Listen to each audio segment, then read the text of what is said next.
I think it is humanoid and racist. I think it is racist because it is humanoid. That's fucking deep, dude.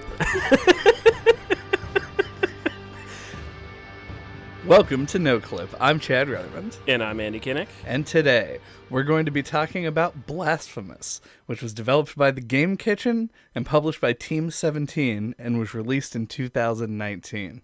But first...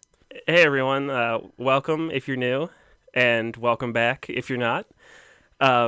We are kind of a small podcast, and we would like to have some more audience interaction, and so it would help us out a lot if you could give us a like or share the podcast somewhere, throw it up on Reddit or something. We'd really appreciate it. So we don't usually do this sort of thing. We thought we'd give it a try. Subscribe for more. Yeah. So Blasphemous is a 2D side-scrolling platform metroidvania game in description. But I think very accurately we can say it is a Souls-like game. They're pretty open about their inspiration, I guess, so to speak, as far as this game goes. And a lot of the hallmarks that make up this sort of subgenre of indie Souls-likes are present here. Yeah, it's definitely riding that wave that kind of started with things like Salt and Sanctuary and Dark Mouse and all that kind of stuff. Right. Yeah, and it mixes. Yeah, it's kind of got its hands in Castlevania, Metroid, and Dark Souls. Wrist deep. Yeah, just a little bit. It's a little bit in there. It's interesting, to talk about the design of this game and what it draws from Dark Souls, because there are elements of it that come from it, but it's a lot less like Dark Souls than some of those other games that you mentioned. I've never played Salt and Sanctuary, or at least not for very long. Yeah, it's trying to just be 2D Metroidvania Dark Souls. Right. Just on its face. Yeah. And I guess there's some distant comparison that you can make between Dark Souls and a Metroidvania, even though you pretty much never have to go do anything in a Dark Souls game in order to then go back and do something else. Yeah, it's kind of more in the world design and the way it's interconnected and stuff. But this game feels a lot more like that. It's taking that world design in the way that Dark Souls did, because this game has abilities and stuff, but with the exception of a few I forget what they call them in this game, relics or something, that give you a few additional options. There's one that lets you talk to corpses and one that creates little blood platforms. Most of them don't actually help your traversal, and even the one that makes platforms is not something that comes up as far as mainline progression goes. Yeah, I was confused as to why that started happening as I was playing. I didn't realize what triggered that. Yes, you had picked up an object that let that happen. I did kind of ignore item descriptions in this. Yeah, that one thing that we will probably not be talking about, at least not until after the break, is the lore and narrative of this game, because everything is kind of gated behind this lore button that you can press on all the items. But when you press that button, it brings up this big wall of text, and there was very little incentive for me to actually read and understand that. Yeah, same here. I actually thought that it might have pulled you in because you're so into the aesthetics and stuff. Mm-hmm. Yeah, well, that is actually what my next point was going to be. And I think probably a good enough place to start as far as breaking this actually down. I'd agree. While the world building is set up in this very grandiose sort of way, you're given a big speech by a dude in a big green pointy hat at the beginning of the game. And every boss has this wordy ass name. They have all of these qualifiers tacked on. It's never just John. It's John, betrothed of the white evangelist. Yeah, some shit it's that. Very overly gaudy biblical name. Gaudy, both Gaudy and also Gody. Yes, both. So it's this all of this stuff kind of goes into it, but really And I will say I was drawn into the world, but it had nothing to do with any of that. The visual style of this game is like uniquely cool, and in like the most prototypical cool definition. Yeah, it. I was looking at the Wikipedia page, and it said that it was specifically inspired by 19th century Spanish art, and specifically it references this guy named Francisco Goya, and this painting that is called A Procession of the Flagellants, and I have it here for you to look at because I figured you probably wouldn't have seen it. I mean, you are most likely right. So yeah, if you're interested, you can look that up, listener. But yeah, that's what it looks like. If you are driving, Don't do that. Google this. I implore you not to. Oh man. So to describe for those of you who are driving and are not going to look this up, it's like I feel like I don't have the vocabulary to describe this in the way that you might. Mm-hmm. But this is clearly the inspiration for the penitent one's like headdress. Yeah. It's imagine like a Ku Klux Klan hood, but divorced from any of that context. It's like a religious hood. There are ones in the white hoods that are the flagellant ones who look like they've been whipped here, and there's ones in black that look like they are like the law that is punishing them. They're the whippers. Yeah, the whippers. As opposed to the whippies. But yeah, it's like very much like a procession of, it kind of reminds me of the Stations of the Cross, like Jesus carrying the cross. It's very much people being led to like an execution of some kind, but being punished for it first.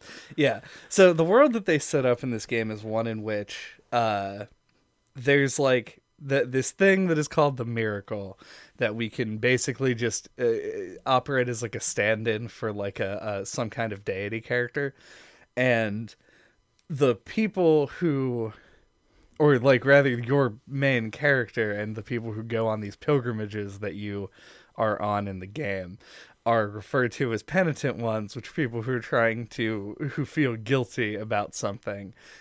In this case, I believe like sort of a original sin type everyone is guilty kind of thing. Yeah. And so your character doesn't speak, and that's by design, and then like the pain that you feel going through the game is supposed to be sort of symbolic of that. Mm-hmm. And I think that they made that the sort of like thematic crux of the game to draw the comparison to like the repeating deaths and retries of a Dark Souls game, and to put it into some kind of a context. But the way that they draw all of that shit is by making everything just like it's pixel art, but it's also very like intentionally brutal. And I think this animation really sells in this game. Yeah, the animations really stand out. I've heard this sort of high detail pixel art being referred to as high bit art. Nice. That feels kind of weird to say, but I like the term when it's written down. It doesn't have a good mouth feel, you know. No. But yeah, the very high detail and the animations. I drew the parallel to Castlevania with a lot of the enemy animations being very elaborate. This has a similar thing going on, but it's kind of in all of its character animation, and less just like flashy death things like in Symphony of the Night. Yeah. Well, Symphony of the Night, which we just played in October, so that we have, or before that, I don't remember. A little before that, like September or something. Yeah, so we just played Symphony of the Night fairly recently, and the difference here is that like the death animations for the enemies in Symphony of the Night all involved them exploding violently. Yeah. Whereas this game has more of a like like a puppet getting its strings cut, sort of like collapsing human body thing. Mm-hmm. But everybody sort of like melts into nothing at the end of it. But I do like the comparison still, because I feel like Castlevania is another game that gave a lot of time and attention to the enemy sprites and making them look as detailed as possible. Mm-hmm. And you can see the inspiration being pulled here as well. The extra technology allowing them to do some interesting things with like parallax backgrounds and stuff like that. Yep. We talked about on our other series, No Clip Pocket, trademark. Check it out. Yeah. We talked about Tamashi, which was a indie horror platformer, and we talked in that episode about the religious imagery and like this kind of corruption of religion theme and how we were into that. Yeah. And I did some more thinking on that because this game also has a lot of religious imagery and it plays with it as to be creepy and unsettling. Mm. And I don't know if I compared Tamashi to Demon Souls, but I probably didn't because it wasn't as direct a comparison. But I would compare this a lot to Demon Souls in the way that it kind of harkens back to things like the Inquisition and the Crusades and like terrible things that were done in the name of religion back then, when that's kind of all you really had for an understanding of the world. So the ideals got carried out to like extremes that you don't see anymore. Well, not that much anyway. And I like that this game plays with that sort of stuff. It's really like it creates a thick atmosphere. There's like, I think it's something that we're all kind of conscious of, but we don't give a lot of thought to. And I like art that brings those kinds of things to the surface. Yeah, that's actually a good way of putting it. Like when you boot up a lot of games, and I'm not saying this is like a direct standout or anything, just sort of like generally speaking, games, it's like a coin flip as to whether or not they're going to evoke this response. But when you pull up Blasphemous, it's like something about the fact that you have to sort of like learn the world in order to get around and do things in it, in addition to the strong visual design, really makes it feel its own. Like like as much as, you know, I try to avoid using words like immersion when talking about like the atmosphere of a game. It is an immersive atmosphere. It's something that like you have to kind of accept everything that's happening because the gameplay itself is so environmentally based. And I think that like with that combined with the strong visuals make it like let it kind of creep up above what I would normally expect from this kind of a game. Mm-hmm. The other thing that I wanted to mention, because you were bringing up like the Inquisition and the Crusades and stuff, which this does evoke,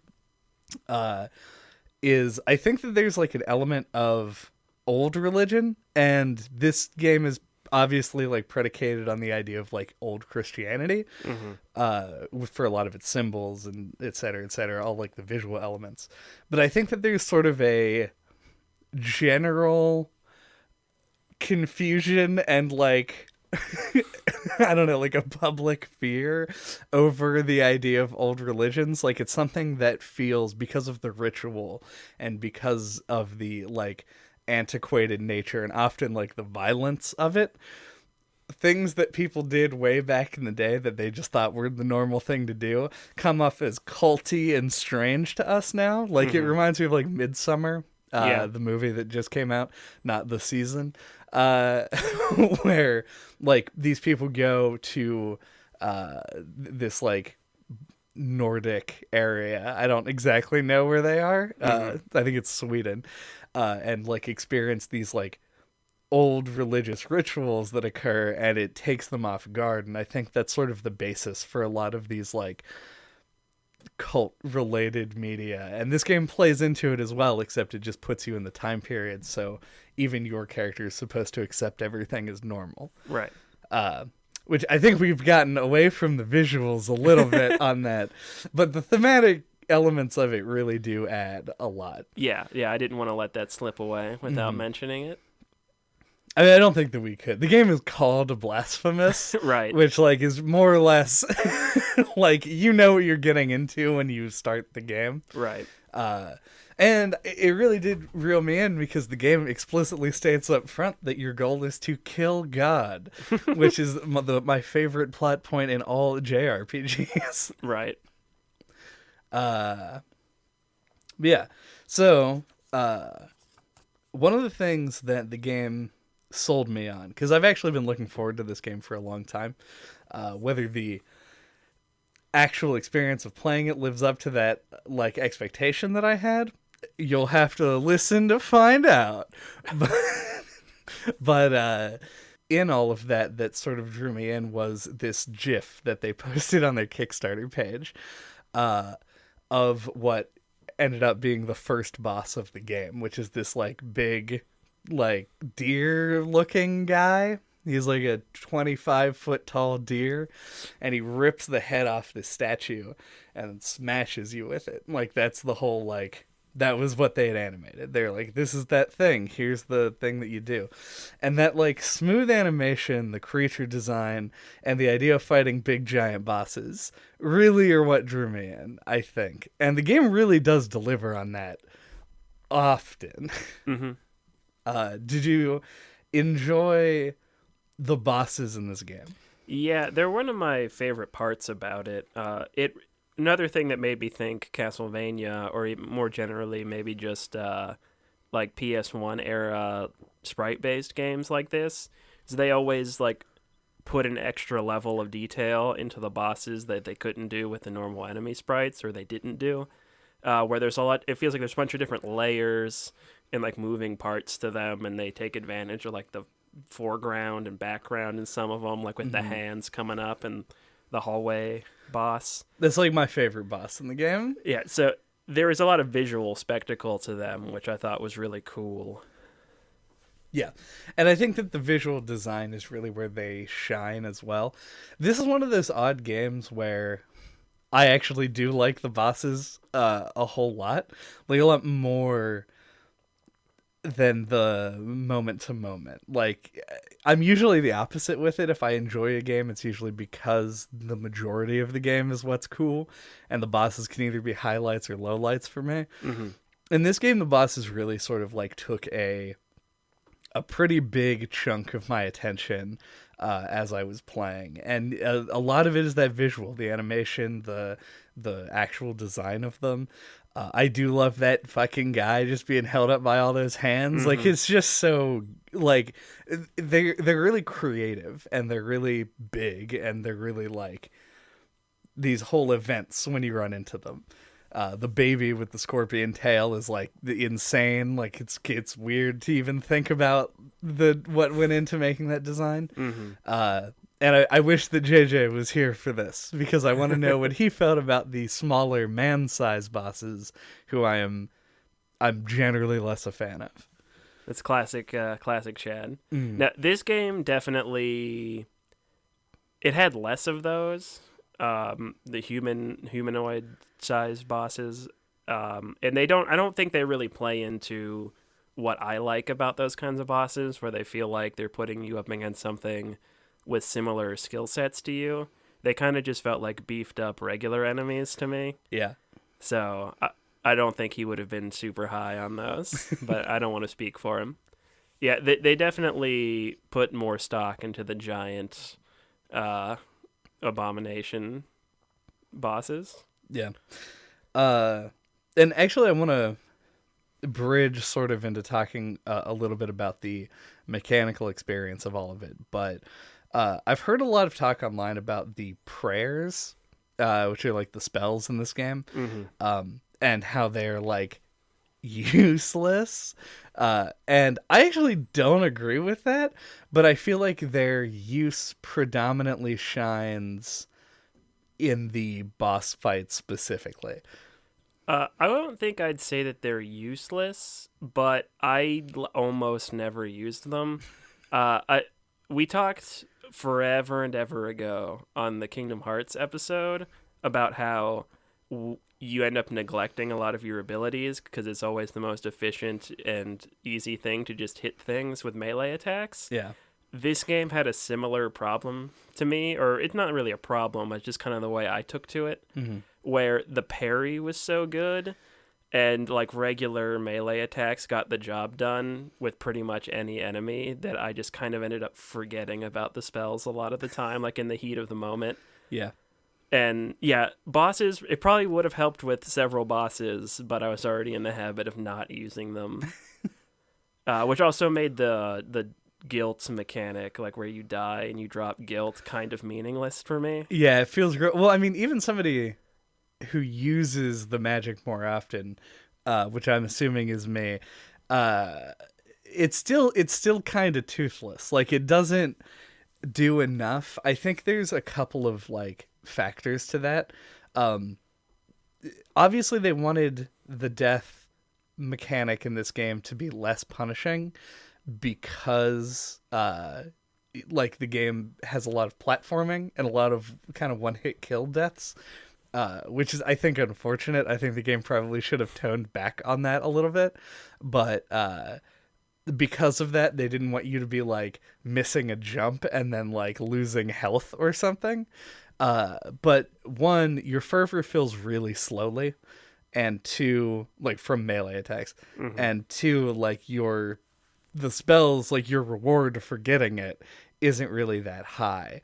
So it doesn't feel like a huge loss. It's like you lose a mild convenience every time that you die. And it's even kind of rare that it ever makes much of a difference. Yeah. Especially with the run up to the bosses usually being pretty short.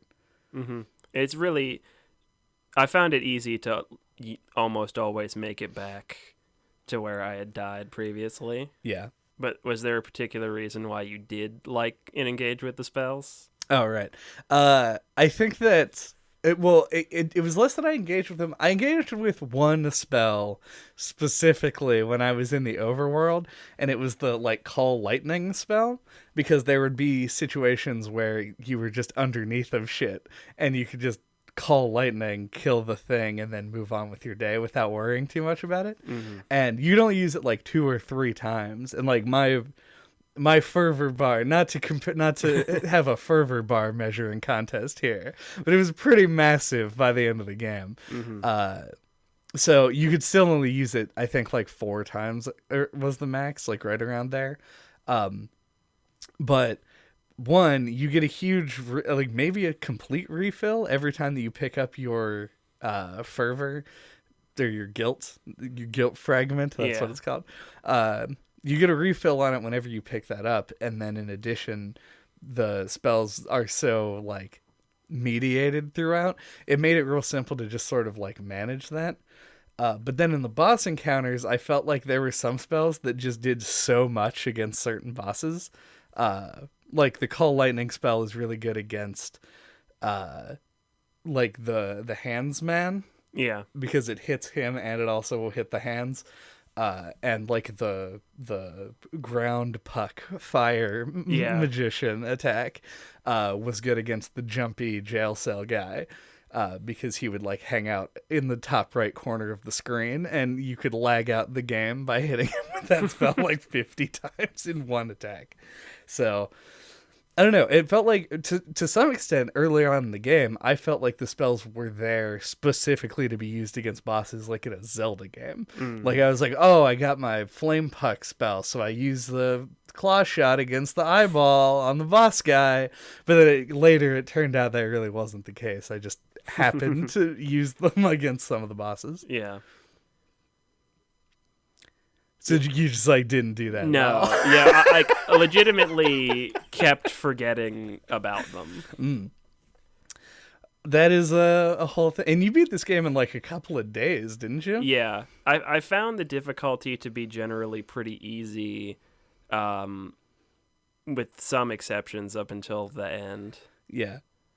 That is okay. So the game's like, I think it comes down to the parry being so easy to execute. Yeah, it almost certainly does. There's like a penultimate boss that is like it's built up like it's supposed to be like a whole thing.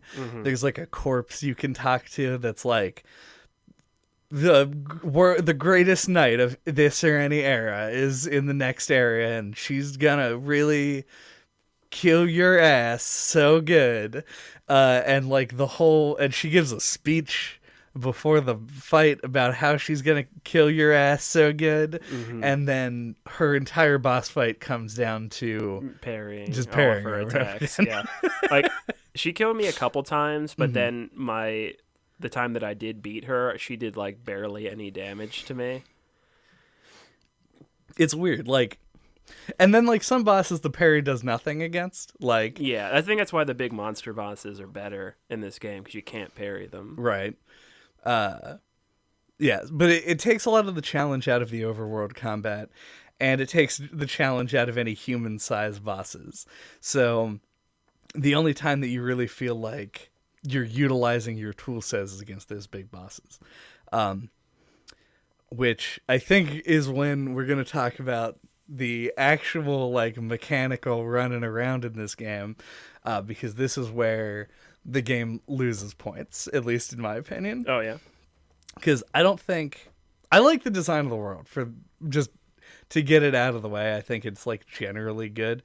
Once again, the visuals really carry it. Like the big library area with the paintings is fucking cool.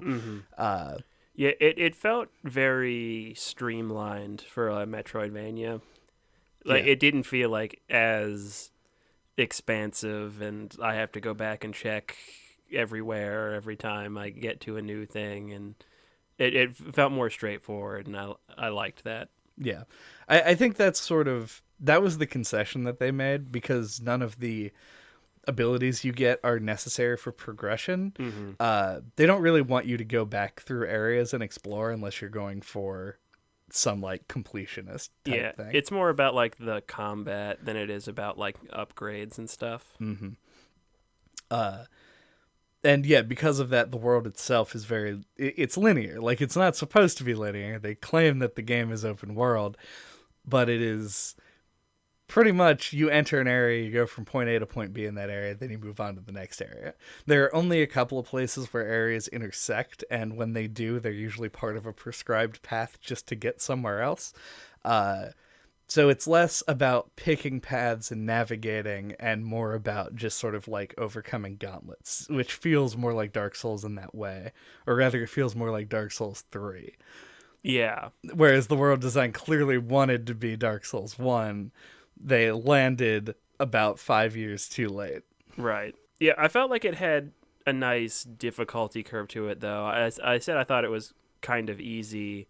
But it was easy to get into, which I really appreciated, because as I mentioned earlier, Salt and Sanctuary and other games, like I've tried Death's Gambit and a few other games kind of like this mechanically, and I've kind of bounced off of them because they feel like they try to get into the meat too fast.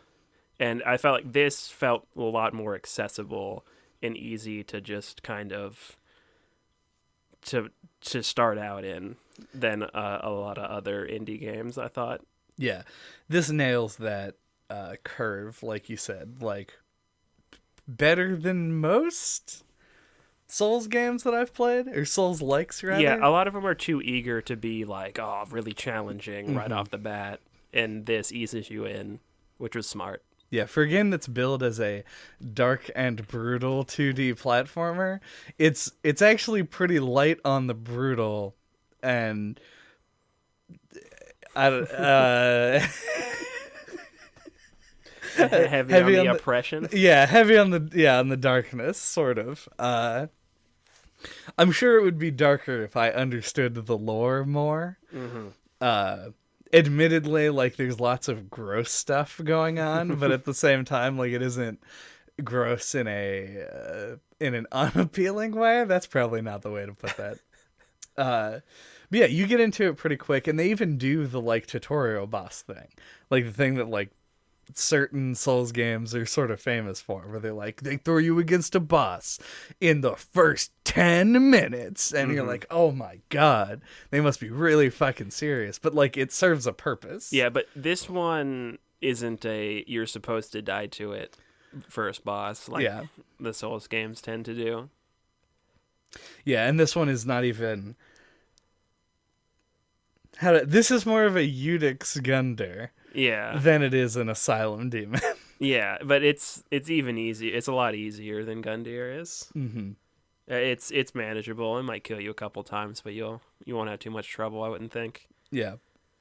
But yeah, you go from that into the next area, and like this is where I think the game's sort of strengths present themselves, because as you're going through, everything like feels new and interesting, has like title cards and shit, and like you're like, oh, what's going on with all this stuff? But the enemies you're fighting they're slow, they don't do a whole lot of damage. It's like not super threatening until you get into the actual meat of the game, and then that's when the path sort of branches. Mm-hmm.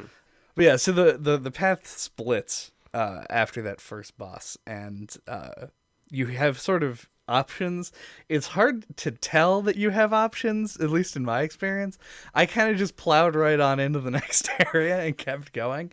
And I know when you started the game, you went to a totally different area than me, and that's what kind of alerted me to the fact that there even were multiple paths. And boy, did you choose the shittiest one.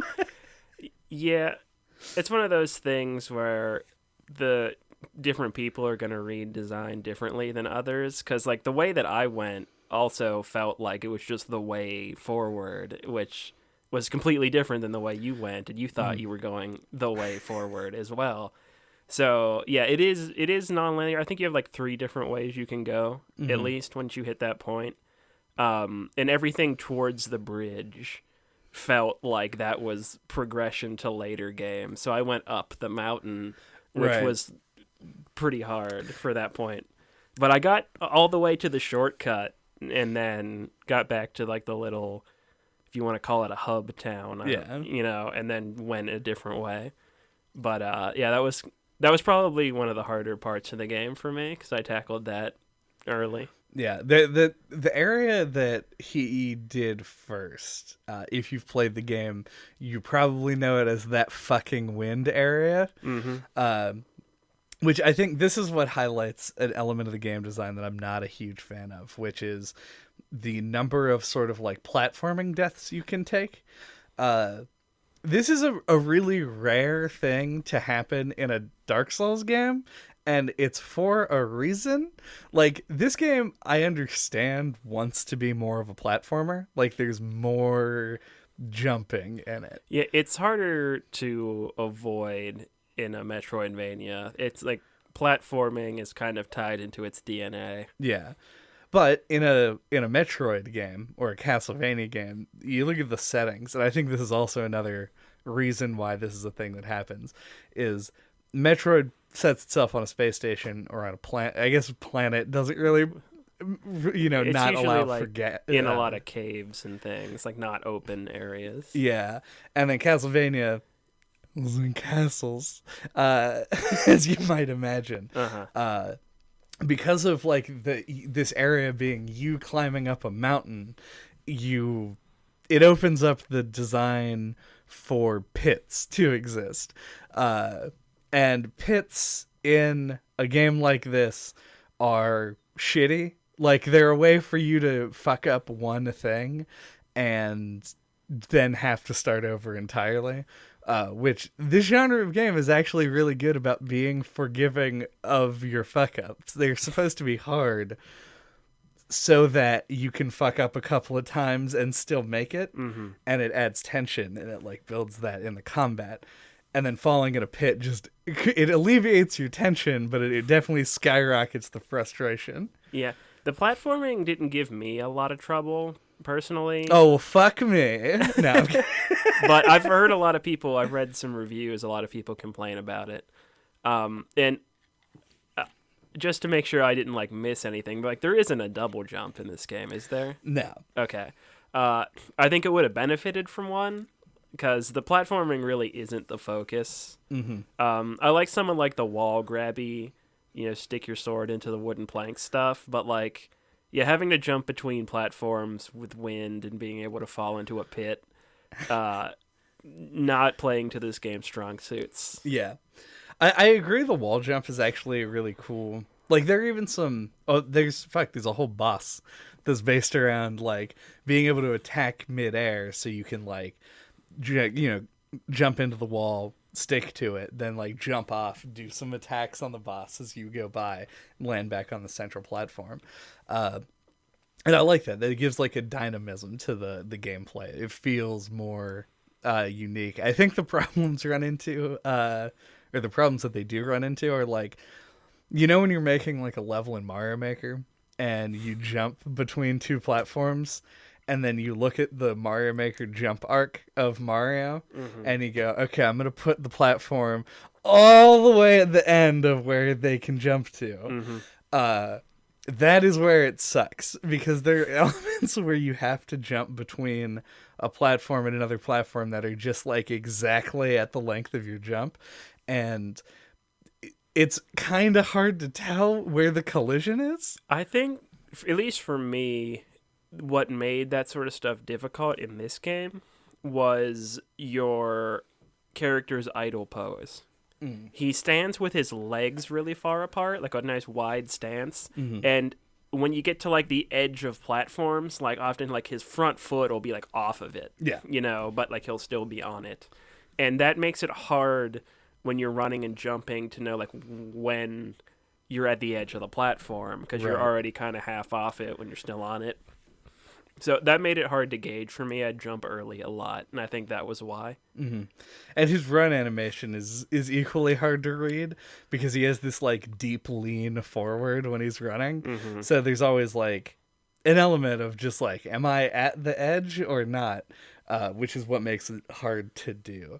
I bring up that windy part as being kind of shitty, but realistically, the part of the game that the platformer really stood out to me as being kind of a hindrance is the Archcathedral rooftops, like the next to last area of the game, where you're doing a lot of platforming over beds of fucking spikes that just kill you instantly. Yeah. Like if those bounced you, like the lava in Mario or something, it would have been a lot more manageable. Like even let it do like most of your health, I don't really care. Just Yeah, I think if you're gonna have a focus on platforming, you have to just go for it. And this game feels like it kind of half bakes it. Like you need something more like Hollow Knight, I think, where you have like a nice floaty second jump with some midair control. It makes it easier to kind of bounce back and forth, and it opens up to more of that aerial combat stuff that we were talking about. So you just, if you're gonna have it, you might as well flesh it out more. Yeah. I will also note that like the platforming doesn't really get used in the bosses as well, or as much anyway. There are a couple that have it, but because of that, it makes it feels like a separate mode. Like it really emphasizes how satisfying some of the combat can be, and how unsatisfying the platforming can be when they don't use it in their highlight moments. I don't know. There are also some combat things that are like, did you get the down thrust move? Yeah. Did you ever use it? That was probably my most used ability. Oh wow. Yeah. The plunging attack or whatever. It's the most reliable move in the game. Yeah, I found myself like dropping down onto enemies with that stuff a lot. Apparently, you didn't like it. No, I didn't. It just felt so inconsistent. It was like the least reliable move in the game. It had lag on it, but I think once you adjusted to that timing, like how that felt, like it was totally fine for me anyway. Yeah, I mean, I also, to be fair, didn't use the like supercharge attack much either. Yeah. I fell in and out of using like the dash attack. That felt kind of inconsistent, like how you had to hold the slide button and hit it felt like it wouldn't work for like a third of the time for me for some reason. Okay, so I found the two types of Blasphemous players are you and me, because I use the dash attack literally on every single enemy. It felt weird. I guess it's just like a control thing. I didn't experiment enough with it. What if you follow the quest line of the little dude with the cross on his back, who like the old man? Yeah, he gives you those the toes, which are rosaries that let you that it will alter your like dash cooldown and dash distance. And I just kept equipping those, And just like, so my dash attack covered the length of like 3 or 4 kilometers, and it was pretty ridiculous. It was really good against the second to last boss, the dash attack, because he would teleport across a room. Oh yeah, I wasn't sure which boss you were talking about for a second. The Pope Wizard. Yeah, Pope Wizard. Yeah. While we're talking about world traversal and things like that, there were parts of the game where I noticed there were like some little branches, like brambly branch things. Is there a spell, or is there just a hook shot and I missed it? I think there is one of those relics, the things that like with the blood platforms and the talking to dead people that you can use, but I never found it. I kept waiting. That kept making me think I found those early on a whole bunch, that this was gonna have metroidvania upgrades. Yeah. And it never did. Yeah, so I actually benefited here from taking a huge break in the middle of this game, because I forgot how prevalent those were when I came into the second half, and they're a lot less prevalent in the second half of the game, and so I kind of forgot about it. But yeah, now that you bring it up, it really is bugging me. Yeah. I got all the way up to the end thinking that I had like missed something. I was like, were there like several upgrade items I just missed? There were a couple things I ran across I can never interact with. Yeah, I think there really are, like, because the only things that I had were the survive poison gas. I had that one. The blood platforms and the talk to dead people. See, I didn't even get the talk to dead people thing. Or if I did, I never equipped it. Or do you have to equip them? You do have to equip them. Okay, yeah, I never equipped that then. But like, I didn't find the last sword chamber. I only got to level 6. I didn't get to level 7. Yeah, me neither. And I didn't. I mean, obviously, I didn't find all the collectibles. There's like fucking 7 million of them. Yeah. I feel like the game didn't really incentivize that. No. Like, I felt like I got up to the end and, you know, with what I had, and then I was just satisfied with just beating the game that way. Like, I didn't feel a drive to comb the world for every little thing. Yeah, you know, you ever play like a Legend of Zelda game? No. Oh, okay. In those games, they have collectibles a lot of the time that you'll get like so many of, and then you go somewhere and it's like, hey, good work collecting these. This is where you turn those in. For your efforts, here's like a token gift for collecting. You got 10 seashells. Here's a heart piece, whatever. That kind of a thing. And I think that really incentivizes it. It does 2 things that I think the collecting petrified organs in this game does not do. One, it gives you an incentive to care about them. Like, you want to pick them up because you know that it, like, there are thresholds, and when you meet the thresholds, you get a thing for it. And then 2, it makes it so that when you finish the game, without having collected all of them, because nobody's collected all of the seashells in Link's Awakening. Literally no one has ever done that. It's documented. Yeah, there's proof. And you get to the end and you don't feel like, oh, I missed something. Like, you know that you get a thing if you collect all the petrified organs in Blasphemous, but you don't get any reward for it, and there's no fanfare when you drop them off in the cages. In the secret room. Yeah. Yeah, there's even a cool secret room that makes you feel special for finding it. That's a good thing to highlight, because you find that, you stand on the platform, and they all pop into their little places, and then nothing happens. Yeah. Like that, and then so you're like, oh, I figured out what these are for, and then you write it off and you never care about going back. Right. Because you're like, there's a million of these, I'm never going to get all of them. And if you ever come back through, you might stop by and hop up on the altar to watch some more pop in and be like, yeah. But no, I think this comes down a lot to like nitty gritty design stuff. Like, I think it's a lot of like UI and messaging elements, because like in Zelda, that's a really good example, because like everything's very simple. You get hearts, you know what hearts do. Yeah. It's your health. You get the seashells, you know what the seashells are, because you go to the little hut that explicitly tells you, collect these seashells for rewards. and they stand out in your inventory and you know that you have them. Whereas in this, they're a little pixelated blob, like they're organs. Right. They're kind of hard to draw without any context and just a little square. And like they just kind of pile up in your inventory, and you forget about them. You don't realize you have them. Mm-hmm. You pick them up, and you don't even think about it. Not only that, but like they also have the Blasphemous trademarked giant wall of text lore every time you pick them up, and it's one of those things. And I don't know if this is just me, because I do have kind of a history of like ignoring things like this, but I always like grab things like that, look at them and go, I'll read those later. Yep. And then I never end up doing it. Yeah, that's something that's really hard to get right. I think you need to pull the player in first before they care, but you've been giving them that stuff since the beginning, so they're already conditioned to ignore it. And even if they do start caring, you end up building up a lot. Exactly. You have a backlog. Daunting. Yep. Because like I like that kind of stuff, but it's always in retrospect. Yeah. It's after I finish a game and I've liked it and I keep thinking about it, and then it's like, oh, I'll go back and read this stuff. Like it's hard to implement that and have a player engage with it in game because you have to stop playing and read. And those don't really go hand in hand. Like you don't want to sit there and read for 10 minutes. Right. Especially not in a game like this. Like, I did read most of the logs in Death Stranding, because Death Stranding is a game that's about its negative time.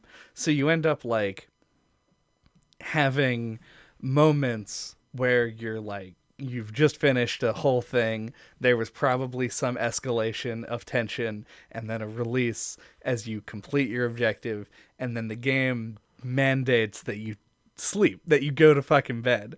And so you do that and you get up and you're like, you yourself while playing are now in cooldown mode.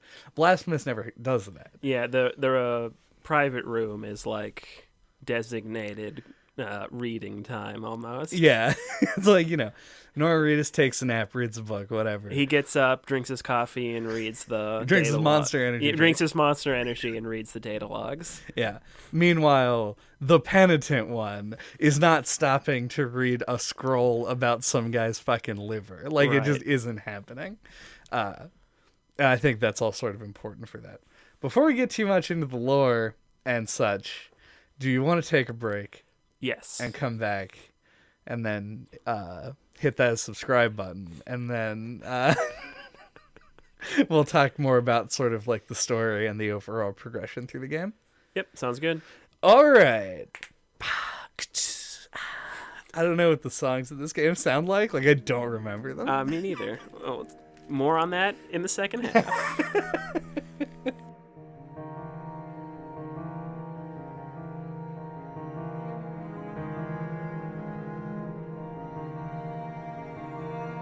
So welcome back. I feel like we went real long on that first half and didn't leave ourselves a ton to talk about. But the one thing I do want to get into that I mentioned right before was the progression through the game. Mm-hmm. Were there areas that stood out either for good or bad reasons? Yeah, there were a few. I can't remember what it's called, but it's in like the bottom left corner of the map. You had to make it through there, and you turn on the bridge or the platform that goes across the big gap. That area stood out as being challenging, not like super hard, but like a nice level of challenge for where I came to it. And it had a couple of brutal, or at least one brutal platforming challenge with a moving platform where you had to jump up onto obstacles above it and wait for the platform to come across underneath. Yeah. That was pretty hard. And I liked the little side quest with the old man, like helping him get through places. That area stood out. Finding the area where the penitent one came from, like where I don't know, I was thinking of them as like acolytes. Like their home base was cool, and how it looped back to the starting area. The library you called out was cool. Yeah, I think those were the major ones. Yeah. I think there's a big difference to me between areas that stood out mechanically and areas that stood out aesthetically to me. The area with the big bell, I think, is one of my favorite areas in the game. For mostly aesthetic reasons. I liked the mechanic of the sound like reverberating through like the different bells as well. Like I thought that was a cool mechanical hook to the area. And then like having it all loop around to where when you sound one of them, it like goes all around and then triggers the giant bell in the back. Just really cool like level design in a way that's like I feel like a lot of the rest of the game did not quite live up to. Yeah. Going to that place early, like the first half of this game, I feel like the areas were a lot more varied and a lot more interesting. Because the second half of the game is all one location. It's the cathedral. Yeah, it shifts from a more Metroid style thing to a more Castlevania thing because it's all in one building. Yeah. And even like in the cathedral, there's a lot of variance, but just not as much. It's more compact. Yeah. And a lot more like vertical climbing in that, which I found generally less engaging. Like even the sewer area in this game I thought was cool because every game has to have a sewer area these days. It's like in the 90s when every game had to have like a space level. Like this is now this is that version. And I don't know, it was neat. But I also liked mechanically there's an area where there are these dudes who like throw levers that dump lava on you. Yeah. That was also a cool sort of thing, and from like a platforming perspective I felt like that was one of the better challenges because there was like this clear goal and then after you did that you got to explore other areas. Yeah, I thought the falling hazards like the poison and the lava kind of bugged me though because when you get hit you have a lot of lag and I don't know, that felt like overly punishing, or it could sometimes lead to you then getting hit by an enemy because you're stunned. So it was a little bit clunky, I thought.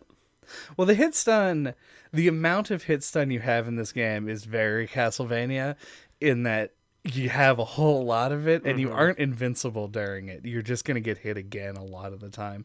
And that's a complaint that like you hear kind of widely about this. I don't know how much the design really respects it. And I think that becomes a problem. Obviously, the biggest thing, at least for me, was the final boss of this game, which is Luck the boss. And if you get hit by the lightning, and I realized, like, get good scrub, etc., but, like, if you get hit by the lightning, you just also get hit by the rest of the lightning. The jail cell boss, as well, had that move where he would, like, jump down from the ceiling. If you get hit by one of those, like, you're fucked. You just get hit by all of them. And I don't know. It's not super fun. I don't love that. And yeah, it definitely shows its face as well in those falling hazards. Yeah. Similarly, I didn't like the jail area very much at all, but mostly because going through all the fucking doors took so long.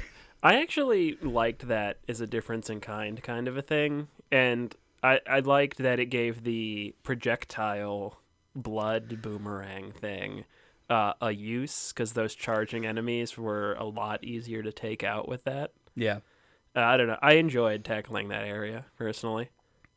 I mean, it wasn't a complete misfire. It had a lot of secret rooms and stuff. Yeah. I was into that. The actual traversal of it is all that really bugged me about it.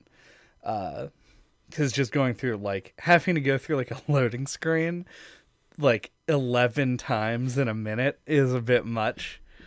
I think it would be a stretch to call it a loading screen. It's a transition. Yeah, it fades to black and fades back in. That's load. They're fucking Don't let them lie to you, lazy devs, greedy devs. Whatever you say, Chan.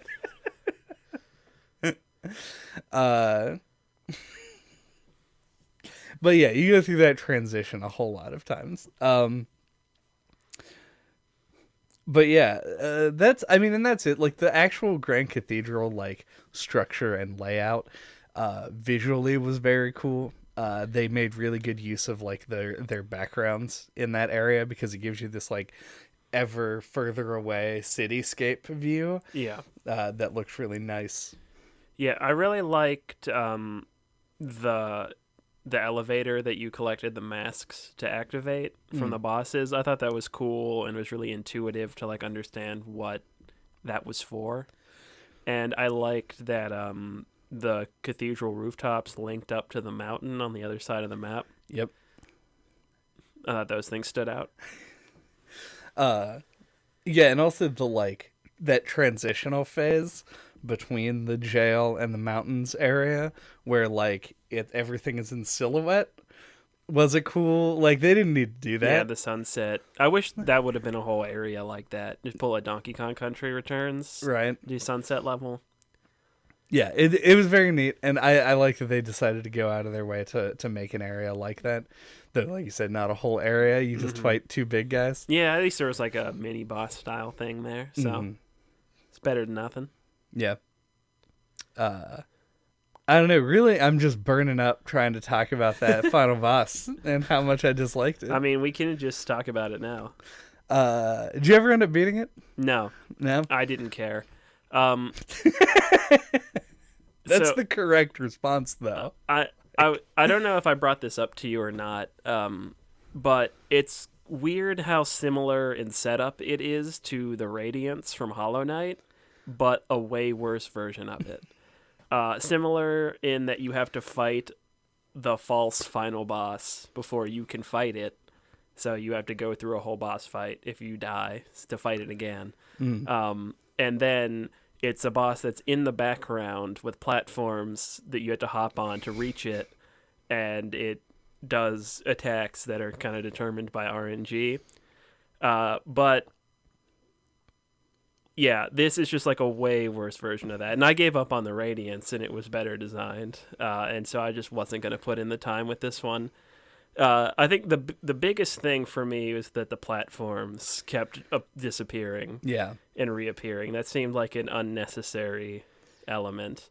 I read online that they're supposed to be ice platforms to like complete the elemental cycle of the boss, because it's like fire, lightning, poison, magic, and then the platforms are ice. But I don't care. Yeah. It felt like that unnecessary like final step. Like the challenge of the boss is, can you pay attention to a bunch of stuff at once? Yeah. And also can you be very lucky. Yeah. Also the sword familiar from Castlevania is part of the boss. And it's like it only ever served to be annoying because it goes down so easily and in so few hits. Yeah. The only time that it became a problem was when it decided to just go fucking leave. Yeah. Yep. Yeah, it's frustrating. And then you end up off screen trying to hit the damn thing while like projectiles are flying at you and you can't avoid them anymore because you can't see yourself. Also, like your healing doesn't heal you for very much for no reason. Like they just decided that they wanted to throw as many cheap things as they could into the fight, it feels like. Yeah, and this made me think about just like iteration time as a concept we've talked about a bunch. And I'm usually more lenient on that than you and JJ because I'm me. But I really disliked it in Hollow Knight, that I had to refight the Hollow Knight over and over again to fight the Radiance, and I hate it even more in this game because of the stupid Wizard Pope. Yeah. Even once you get good at it, it can be hard to do that boss without taking much damage. Because he's also random. Yeah. And also, like, to make it even worse, after you kill him, you can't then heal after he's dead before you go into the final boss. Like once you kill him, you're locked out of control until it transitions. Yeah, that's and I know that I've made this joke before. First of all, it was on iteration time. Before I go into a whole other thing, There's two elements to that, and one is obviously my impatience. Like, I prefer to be able to if I'm doing something that's difficult, I prefer to be able to try that thing over and over again, as opposed to having to do something unrelated beforehand. I've talked about this a million times, and I don't really need to reiterate it. If you've played this game, you've probably also played Dark Souls. You can listen to the Dark Souls episode. If you've probably played Bloodborne, listen to that episode. I talk about this shit all the time on games like these. But also, it's compounded with the fact that I'm a huge fan of the style of game that is difficult challenge, very fast iteration time. Like Edmund Macmillan's platformers, Super Meat Boy, The End Is Nigh, that kind of a thing. Celeste, Hotline Miami, things like that, where it's like the challenge itself is difficult, and that isn't what I take a problem with. The problem I have is the fact that I have to walk back up the fucking stairs every time. But to compound the issue further, and to go into what I was going to talk about before, and I feel like I want to say right now that I do like this game to some, like, a meaningful extent. Like, I think this is a good game that people should try. Yeah, I also like it. Yeah. But I'm going to describe some things that I think are antiquated and bad. And the first one is, we've been making video games with bosses in them for like 30 years. And I feel like somewhere in the PlayStation 2 era, we collectively as a society figured out, yeah, I'm talking about societies and gamers. We live in a society, etc., etc. That you don't repeat the boss speech at the beginning of the boss every time you fight him. You just gotta skip that. Yep. And, or at least let you skip it by holding a button. Yeah, and this does not. You just walk in, you mash on the A button to try and skip the dialogue as quickly as you possibly can. And it takes forever. And then the final boss has dialogue and a transition sequence, both of which take forever before you can get to the part of the boss that's actually hard. Yeah. And that kills me. Like, I hate that that's there, because I wouldn't have even been as frustrated by the heavy RNG elements of the final boss if I could just try it again sooner. Yeah. I think it's what's really the nail in the coffin is that, for me, is that it's not just an RNG element. There's multiple. Yeah. Like, having to balance, like, the attacks it's doing with the platforms, with your own, and the sword, and your ability to actually attack the boss, but only when its little mask is open. Like, it's so much to juggle. Yeah. It's that, where the sword's gonna go, where the platform's going. Yeah, the fact it can go off screen. Mm-hmm. It's real weird. And, like, it feels like the AI that governs what the sword does is really inconsistent, because sometimes it comes toward you and doesn't attack, and then other times when you get near it, it kind of, like, tantalizingly floats away. Yeah, it's like it rarely manages to attack you, and then all of a sudden it'll be, like, real aggressive out of nowhere. It's super where strange. It hadn't been before. It's really weird. And the other thing is more of a general complaint that I have that to me just makes no sense, but also increased the amount of time that it took between trying the boss again. When you rest at a shrine in this game, shrines being this game's equivalent of bonfires, you have to, it doesn't refill your fervor, but there's a mechanic like blood bullets in Bloodborne where you can cut yourself with the mea culpa to increase your fervor by an amount, which drains your health.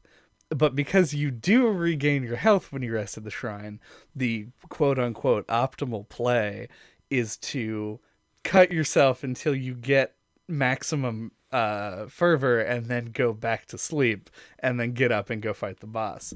So it adds this whole extra boring dumb step that you don't want to do to the beginning when it could have just refilled your fervor, because it effectively already is doing that. It just feels strange. It feels like it seems difficult to imagine that they overlooked it, where maybe they just expected this to be like a secret mechanic or something. I didn't know you could do that. Well, there you go. But it did suck, like, because for a while there are bosses where, as I've described, I was reliant on the magic. Like, I needed the magic in order to, or needed, maybe. That was my strategy, was to use spells. Yeah. And so in order to do that, I would have to refill the Fervor Bar, which depletes when you die. And so, like, having to do that every time just, like, adds a few seconds, and it adds more seconds depending on how hard the boss is. And I don't know, it just feels like a mistake to me. I agree. Yeah, it left a really bad taste in my mouth. I pretty much didn't like anything about the final boss, so... But if we're done talking about that, something I really did like were the woman who starts out as a young woman and becomes an old woman, and as we've already mentioned, the old man as NPC, like side quests, I guess you would call them. Yeah. I thought those were really well implemented and interesting. I agree.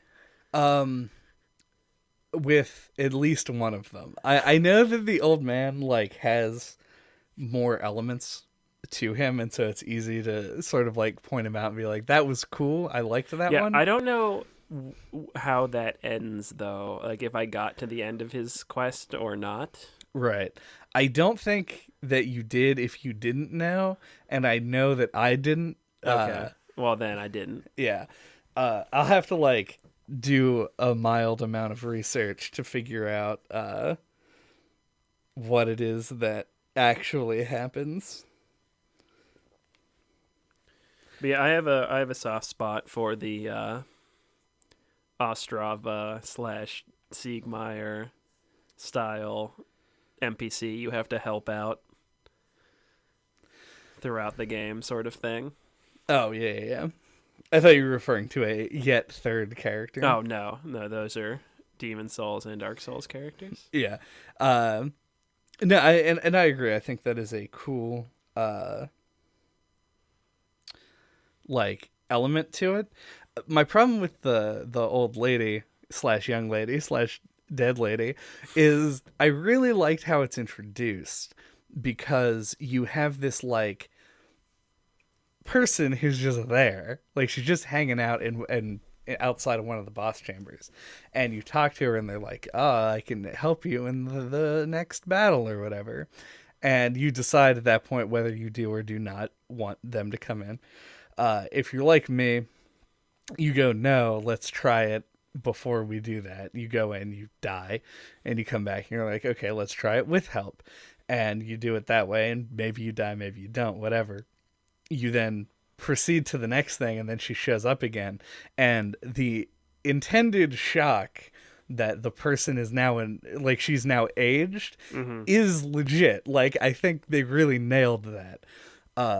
But it's really unclear to me what happens, whether you let her just die of old age or continue living, because I refused her help for the rest of the game, and she's there at the end and she gives you a spell, but you also got that spell and you let her die. Yeah, I used her every time because I just thought it was so, like, such an interesting setup. And she helps you in the first half of the game and then dies. She will have aged out. And when she dies, when she gives you that spell. So I guess you get it either way, but if you refuse her help, you get it later.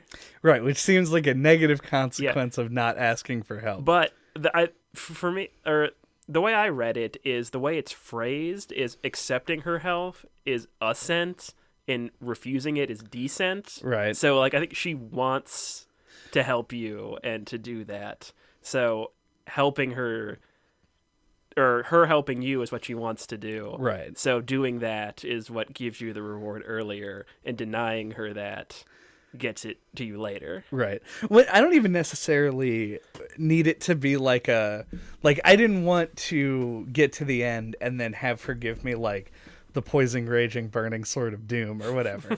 Like, I just wanted some conclusion to it, and it wasn't given to me, because it is obvious that she does want to help. Like, even because I think you get 3 Yeah, it's 3 or 4 times she helps you. Yeah, so I only had her aid in one. And when I went to, and it, like for each subsequent boss, she shows up and she's like, hey, let me help. I super want to help. It's like my whole purpose in life is to help you. And I was like, nah, I want you to get older and also die. So I did, like, I just kept doing that. And she'll say things like, ignore my frail frame because I just love helping you so much. Just keep doing it. Oh yeah, play those bones. And I just play those bones. That's my bone you're playing. That's one of my bones she just played. But anyway. But yeah, like I just wanted there to be something to it. No, I agree. It feels like it's clearly a branching path, and there doesn't feel like there's a payoff for one of the routes, and there is for the other. It's like the little sisters in Blasphemous in BioShock, where it's like you can choose to kill them or harvest them, but it does kind of the same thing, and choosing one of them is just better. Yeah, and one of them feels like the developers just thought of as the right choice, and the other one is kind of neglected. Anyway, I did look it up, and first of all, that guy's name is Redento. Okay. And he has his ending is I assume, did you get 3 relics from him, the 3 toes? Yeah. Okay. I the last time I saw him, he was in the cathedral area, and he gave me something. Yeah. There's one further step that neither of us did, where you meet him in the Mother of Mothers, which is like at the top of the cathedral. And if you are wearing all of the rosaries that he gave you, you can then move a statue, and it gives you a relic that lets you jump in mud. Hooray. I can think of at least 2 areas where you could use that to get to something. Yeah, I remember there being a few, but that gives you that relic, and then he dies because of course, yeah. And it gives you another knot of rosary rope. Okay. Which I think I missed like 5. Oh yeah, I didn't have that many. I had like maybe half. Yeah, but those 2 are standouts because they follow you, and they're easy to interact with. They get their points across, and they draw like this clear story about them. They're developed. But there are other NPCs in this game. Yeah, everything in the town, just like there's the people, like there's just a whole bunch of sick people there, and there's like one of them you can talk to, so it's kind of easy to miss him. But I talked to him a couple times at the beginning, and then came back there like hours later, and then just handed him like 10 things. Just a pile of shit. I'm like, I don't even remember what it all ended up doing. He is looking for medical supplies, but things that are medical supplies are not things that in 2020 you assume are medical supplies. They're like a bulb of sick garlic. That's like, great. Yeah, like rosemary and things like that. Some herbs. Yeah, some herbs. One of them was just a cloth. I was like, yeah, reward me for giving you one cloth. I mean, clean cloth was probably hard to come by. It's true, but true. As you said, we don't think about that. Yeah. And then he gives you like little rewards. Like you'll get collectibles or like rosary beads and stuff like that. Which is cool, but like very unclear, like how to go about continuing that quest. Yeah. Did you ever find anything for Footbath Man? Oh, God. I took one item to him. I'm trying to even remember, because there was a thing where I took 2 different items to it, and I didn't have the third, and I don't know if that's Footbath Person or not. It's the one where you go, there's a statue of a guy. Yeah. And you talk to the statue, and they appear in this all-white area with a bunch of stone statues in it. And then you walk up, and there's a big stone statue. And you can talk to it and give it donations. Okay, yeah, I think I did, but I didn't give it everything. Yeah, I also could not find, and I didn't know, looking at my inventory, could not tell what things might go there. Exactly. So I ended up going to all of these things, because, yeah, there's also another one where it's like, present the this of that, and you're like, sure, I guess.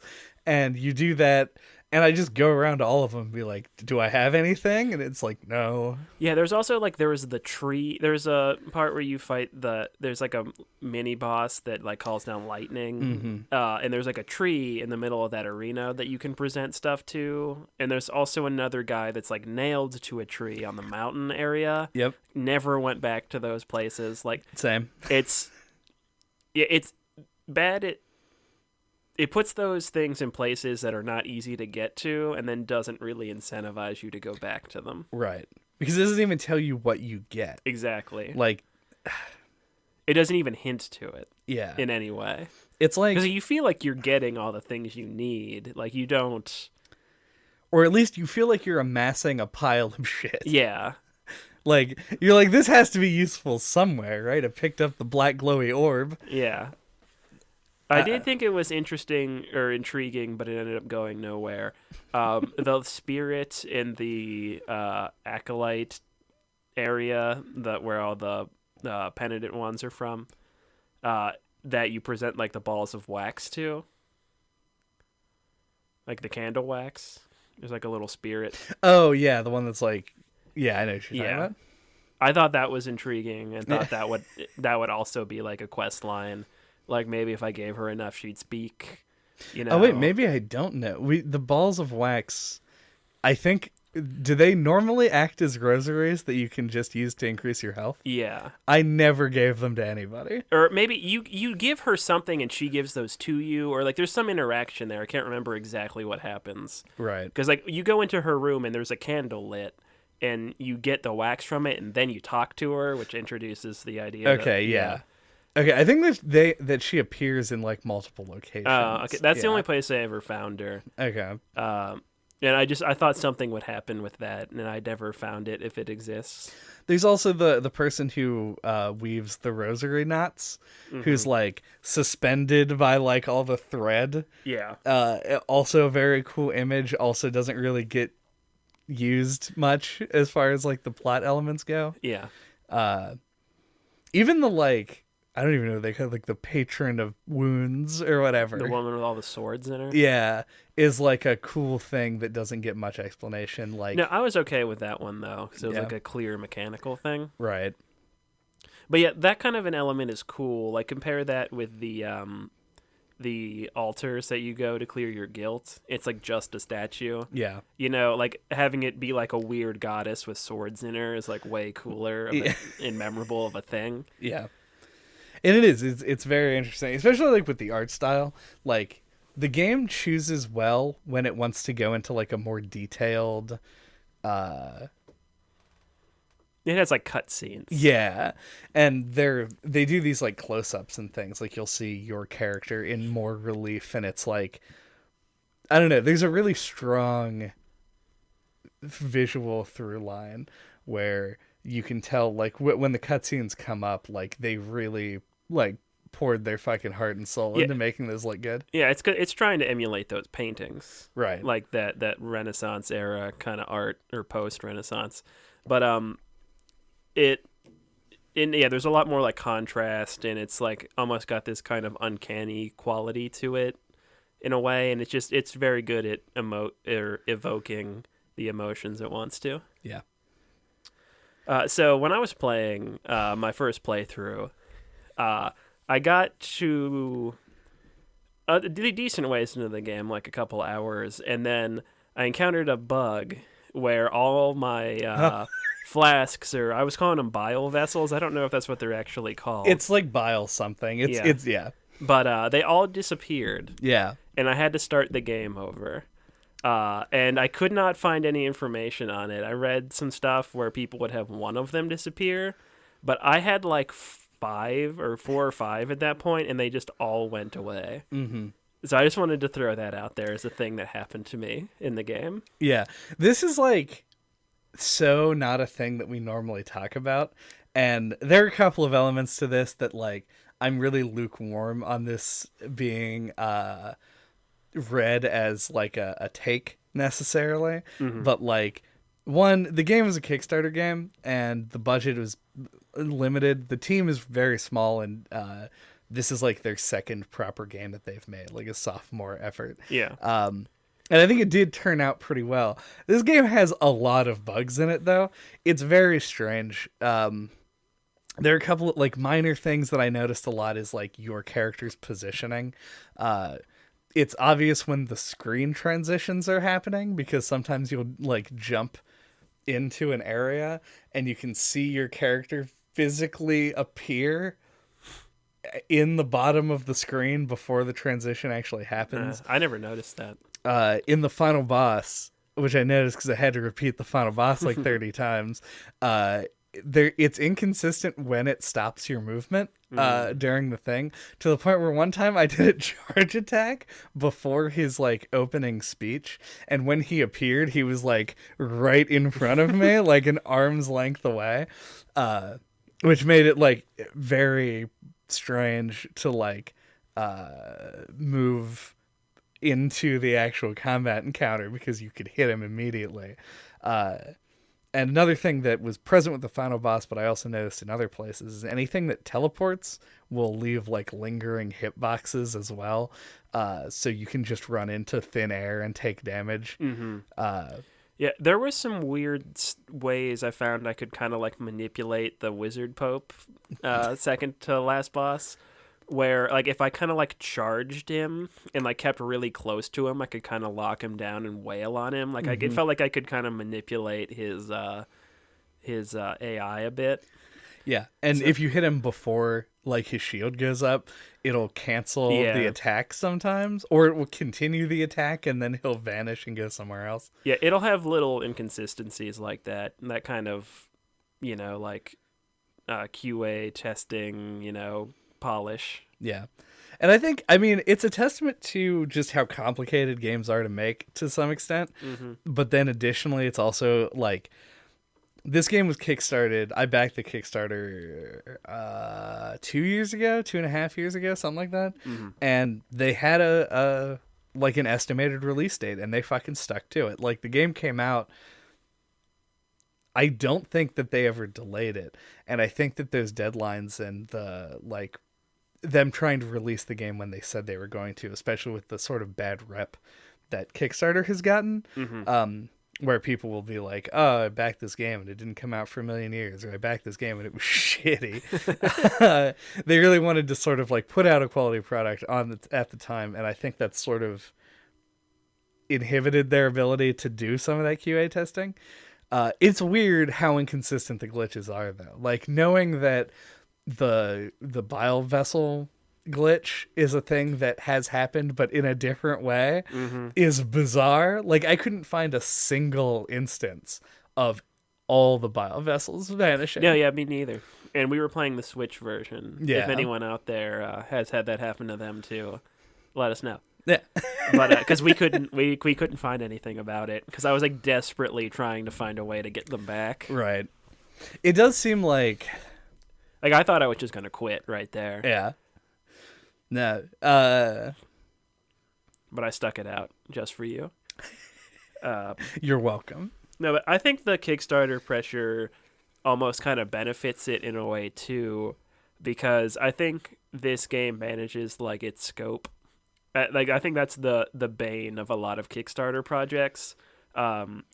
Ukulele and A Hat in Time, I think, are the perfect example of this, where A Hat in Time is kind of a short game, but because of that, it's high quality all the way through.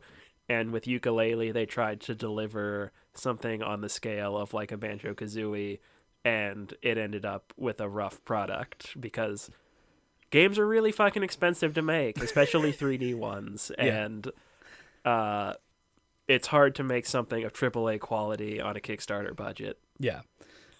Some would say probably impossible to do. So I think those deadlines and expectations and things kind of probably help to focus the project. Yeah. And I agree. This is one of those games.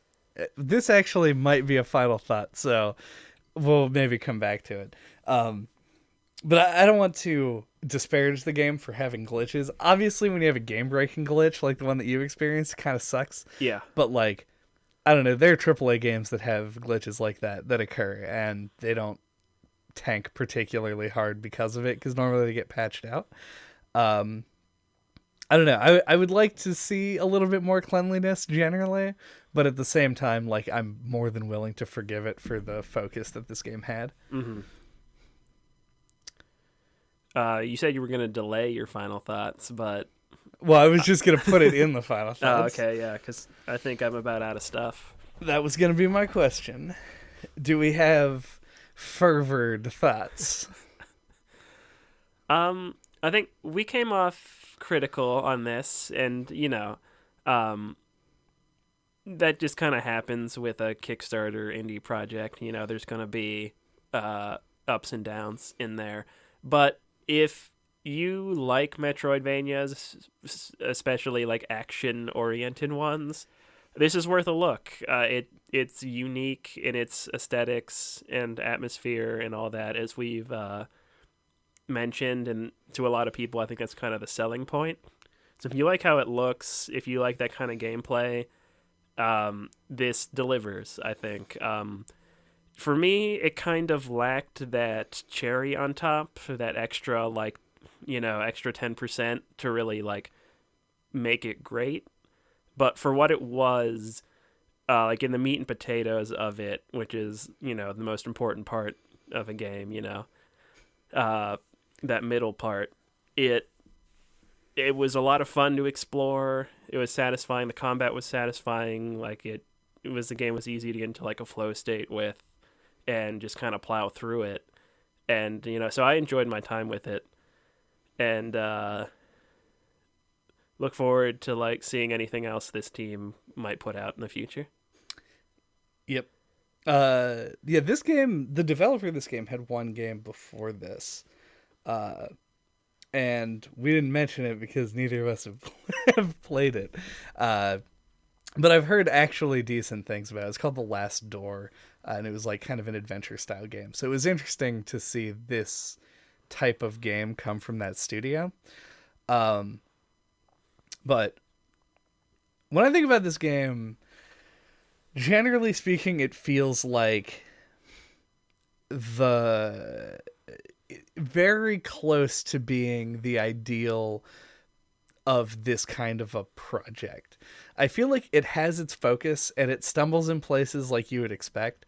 But for the budget and the style of game that they were going for, they really did try and make everything sort of meet the expectations that you would have going in. Mm-hmm. I think outside of the art, which is outstanding for the most part all the way through, it really doesn't go above and beyond that.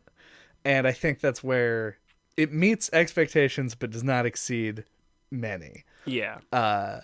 And it puts it right on the cusp there. And I think the broken nature of some of the elements of the game do detract a little bit, which puts this at kind of an above average sort of area for me. Mm-hmm. But I enjoyed my time. It wasn't super long, which is my main complaint when games like this can't come out.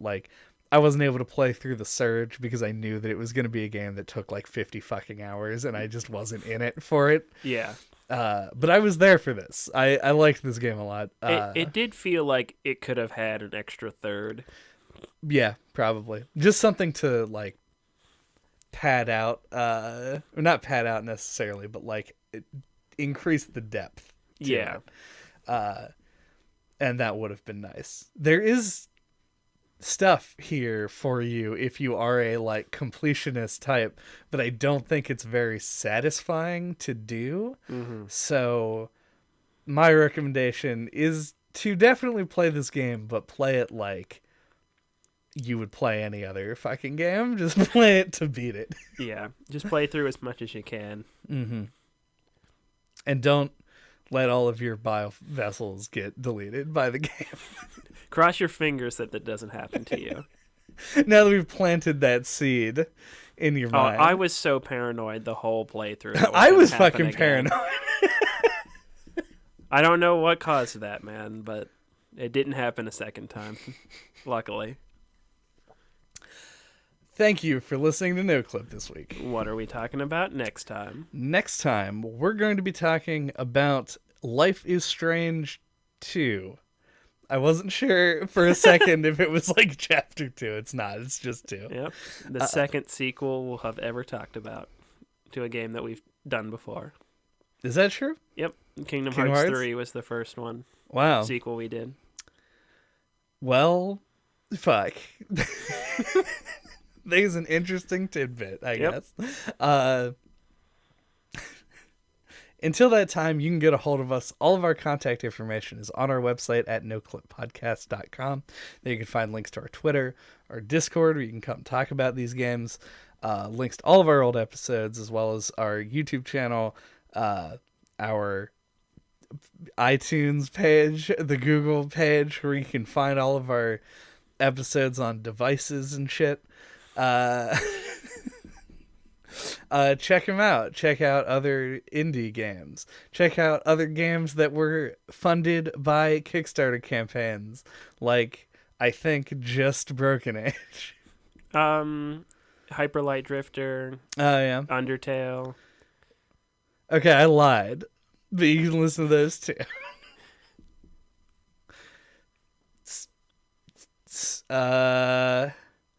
Flagellate that subscribe button. Elonguate that bell.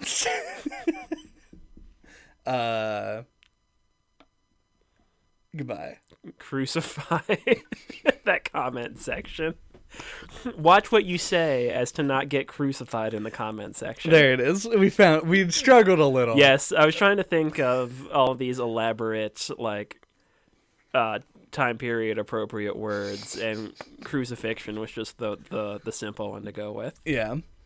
Don't overthink it, you know? That's the lesson for today. Elonguation, like cut someone's tongue out. Like, why do I even know that word? I don't know. I thought you meant to say exsanguinate, which is to remove the blood from. Oh, well, that would also be a good one. Bye. Bye. Stay tuned for our vocabulary podcast.